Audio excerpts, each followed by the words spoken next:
now we are the only Indian tea brand to have a tea room in Japan. Oh, only tea brand. Yes. So, जब भी मुझसे कोई पूछता है if India is a tea drinking country or a coffee drinking country, I say India is a milk drinking country.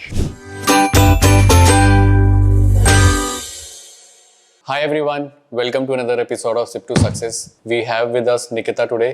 She is from Mittal Teas. She is a third generation entrepreneur for Mittal Teas. And I am very excited to talk about tea industry as a whole because we are also building in this category. Welcome Nikita. To start with, let's talk about you just to have an understanding of your personality. So I was born here in Delhi where we're shooting this and did my schooling here, went to engineering college, did my computer engineering and did not plan to join the tea business at that time. It happened by chance. So at that time I had a few months on my hand before I joined that tech company. And then Which company you joined? I had a job offer from HCL, but they okay. said we'll let you know about the joining date. During that time I thought, I was raring to go because I'd been waiting to join the workforce. So I told my father that I want to convert the website that you have into an e-commerce website. And he said, no, that's a rubbish idea. So you had a website of Mittal Teas that time? Yes, we did. But it was a static, like a catalog. Okay, all right. So he thought it was a bad idea, and I assured him that it's not, and it's the future. And this I'm talking about back in 2012 or 13. Okay. So we made an e-commerce website. We started getting orders, and there's no looking back. So my role there became more about product enhancement and process upgradation, keeping up with the technology. And you didn't join HCL? No. So eventually they mailed me after 1 year that now... 1 year? Yeah, please come. So I said, no, thank you now. Now I was feeling settled here. Although I did step out in the tech industry after 1 more year because I thought my BTech degree was going to be a waste. And also I thought I should have both the industries to compare, which suits me better. So once I made that comparison, 2 years each, I came back to the tea industry. Talk about Mittal Teas. What is the family? Kab se start hua tha? And what all products do you have? It was started by my grandfather in 1954. Oh, way back. So we have our oldest store in Sundarnagar market, and it was an all-needs store. And he saw a lot of potential in teas, especially gourmet teas, not your regular chai, because he had a lot of Japanese visitors in that area. So, and as you know, Japanese love tea. Teas. And Japan and China as countries, they are more known for green teas. So Indian orthodox teas, black teas, were very new and very fascinating to them. And that's how we started from a very, very humble beginning. And now we are the only Indian tea brand to have a tea room in Japan. Oh, only tea brand? Yes, only Indian tea brand. Okay. So that tea brand, as in that tea store in Japan, that is primarily for the green teas or those herbal teas, or we have CTZs or also? We have primarily Indian orthodox black teas over there. Okay. And it is by Mittal Teas only? Yeah, it's called Mittal Tea Room. Mittal Tea Room. Yeah. And this store in India, this is still there, Sundarnagar, no? Yes. And we have one more location in Barakhamba, which is a store come head office. Okay. So these are, and we're opening a third one now in Agra. Oh, in great, June. Wonderful. So this is also targeting the green tea category? Well, when we say tea, we keep every kind of tea. CTC, oolong, orthodox, black teas, green teas, herbal blends, so everything. And how is the market like for this tea category in India? Like what percentage it's growing, if you have any numbers of that sort? Well, the numbers keep changing.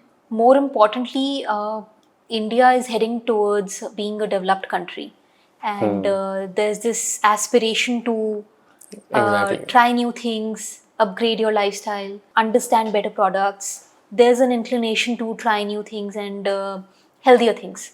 So that's worked out in the favor of teas because teas are a healthy choice. And post-COVID, I have seen tea, maybe green tea and herbal tea as a category, they have grown in double digits. Absolutely. People have become more aware of their health choices now. Yes. They want to go out and try teas that are actually good for them. Correct. So I see a very good growth coming from the next 5 years for this category. Globally. globally not also. just India. Yeah. Yes. And how is the scene in global for Indian brands I'm talking about? Because I have seen Indian brands growing globally also. So is it only the particular brand, मतलब brand grow हो रहा है इसकी वजह से है, या the people outside are more inclined towards Indian brands? See, people are always inclined towards what's in it for them. हाँ, So right. whichever country, whichever brand can offer that. In terms of herbal teas, we are definitely very strong in a global scenario. In terms of branding and marketing, we are growing and we are doing better and better every year. You see a lot of Indian brands emerging, especially thanks to e-commerce. There are no gatekeepers. So it's a great opportunity and good time to be in the tea industry. India as a market अगर हम देखें, T and coffee दोनों ही grow कर रहे हैं. And of late coffee North India में काफ़ी shoot up कर रहा है. बहुत सारे ब्रांड्स आ गए हैं एंड काफ़ी प्लेटफॉर्म्स हैं. But tea has been primarily a go to beverage entire India में. So what do you see tea and coffee में, क्या आगे अगले 5 साल में ग्रोथ आएगा? कौन सा बेवरेज ज़्यादा मतलब आई डोंट थिंक कि कोई ज़्यादा आगे या पीछे हो रहेगा, बट स्टिल एक इंडस्ट्री सिनेरियो होता है कि which category will grow more. So उसमें कुछ क्या आपका विजन या कुछ थॉट है इसके लिए? Very interesting fact. जब भी मुझसे कोई पूछता है if India is a tea drinking country or a coffee drinking country, I say India is a milk drinking country. Okay. उसमें टी चाय और में कॉफी टी में, या कॉफ़ी डाल दें. हाँ, टी में भी आपको दूध चाहिए, सॉरी, कॉफी में दूध भी में, आपको हाँ. Mostly majority of the people prefer tea and coffee with milk. Milk. So it's both are good. Even I, although represent a tea brand, it's not like I say that coffee is bad or tea is better. Both have their own place. So it's like comparing oranges and apples. So the only difference is that after a certain age, you might feel like if it's not a very high grade coffee, it's a little acidic to your stomach. And same with tea, because India में लोग वो उबाल के पीते हैं चाय को. It becomes very acidic because you're overbrewing the tea in a way. I think ubalna is not a right way to brew a tea. Teas are to be brewed. Yes, tea leaves are to be brewed. The long leaf teas are to be brewed. But there's a misnomer, there's a myth that उसको हम ज़्यादा boil करते रहेंगे तो वो कड़क चाय बन जाएगी, which is not the case. If you want to have a kadak chai, you should add more leaf. So tea and coffee में coming back to the point is that after a certain age, coffee can get very acidic. So we see that people who are 30 plus and 40 plus, they order more tea. Okay. And the youth prefers coffee because that quick energy, caffeine rush. Right. And tea gradually takes you there. So tea is very relaxing yet invigorating, I feel, at the same time. And do you see any innovation that tea brands are working on, where we have, increased the product quality even furthermore, maybe in the crop level or in the post processing of the leaf, where we, keep the nutrients value intact and maybe increase shelf life, so that, targeting overseas customers, so that shelf life वाला issue भी थोड़ा sort out हो जाए, and we keep the nutrients and the taste also in. So at the final stage of packaging, nitrogen flushing is a good option to increase the shelf life. Now the quality of the leaf starts from a very, very early stage. I went to Assam in February this year, where I visited Toklai, the Tea Research Institute in India, and they are doing such tremendous work. Right from the seed, how to increase the quality of the seed of the tea plant, to how to make it organic, how to make it good agricultural practices is the term they used, GAP, GAP. Because in some areas it's so hot and humid that pesticides are a must. But at what stage are you using the pesticide? Is it harmful for the human health? Is it not? So those things are very important, and they're keeping a very close watch on all of those things. So the quality of the leaf starts from the seed to the bush, to the training of the manpower, to the women who pluck the tea leaves. And it seems like a very easy thing, but there's a whole science to it. I couldn't do it. They tried to teach me. So the plucking, yes, there is a science. Yes. Any so what type of Yes, you have to, there is a certain science to it, and there is a certain stick they have that this is the height you have to maintain. Okay. There's a whole procedure to it. It's not easy at all. So you have to have some kind of a training, I suppose, कि plucking के लिए भी कैसे करना है. हाँ. And I also have seen that we have a particular time frame to pluck a particular crop. उसका भी कुछ होता है play for the quality? So the season is spring and summer is the main season. Autumn is also there, but it's not considered the best. Okay. And December, the bush is dormant. So the tea comes from a bush called Camellia sinensis. It's actually a tree, you know. Did you know that? Yeah. So if you don't trim it, it will grow up till a lot of height. So they keep it trimmed for the ease of plucking. And do we also have this region specific, like usually obviously it's grown in a mountains and a cold temperature. Yeah. Can it be done that it is grown in a, you know, artificially controlled environment also? Is it possible? I think it could be tried, but it would be extremely expensive. The hilly areas are more conducive, definitely. Again, we tried to get a plant in Delhi once. It died. It died. Yeah. So it cannot survive the Delhi heat and the Delhi weather. Okay. Yeah. T का India में तो we have seen a very good growth. Consumer का awareness बहुत बड़ा है. And also there is a very high demand from overseas customers also. How do you say कि क्या growth overseas से आने वाला है, या what is there for the Indian tea industry considering or talking about the overseas market? So I feel like exports maybe we have grown a lot through e-commerce, through B2B. Now, for example, Dubai is the biggest tea exporter of teas in the world. Re-exporter of tea, अच्छा. Yeah, Okay. because it's a strategic location right in the center of the world.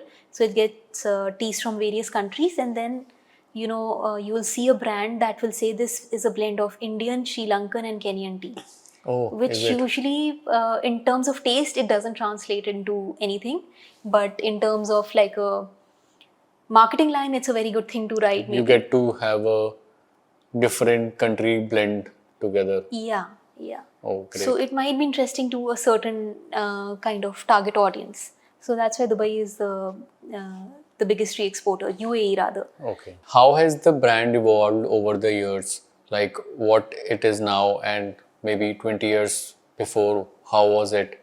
So let's just share a little bit of that. Sure. I think now we are, first it was primarily for tea connoisseurs because our forte has been Darjeeling black teas and other black teas. Now we are also looking at how to tap a wider audience. For example, there's a peach green tea.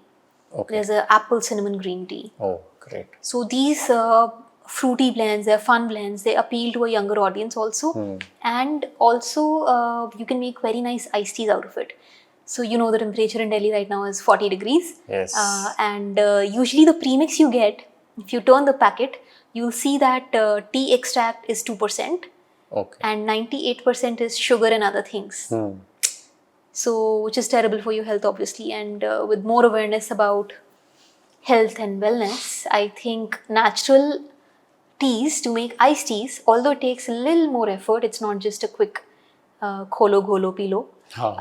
It's more work, but I think it's definitely worth it for the sake of your health. So, we have evolved in terms of that acceptance of a wider audience and also the outreach that we do.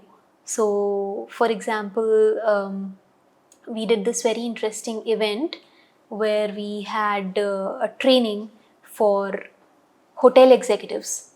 Achha. The F&B executives of hotels, if a foreigner or an Indian is coming to you and you're serving a chamomile tea and you don't know that it's actually not a tea, it's a herb, then it's very embarrassing for exactly. the person also and India as a country also, Exactly. that we are the second largest producer in the world.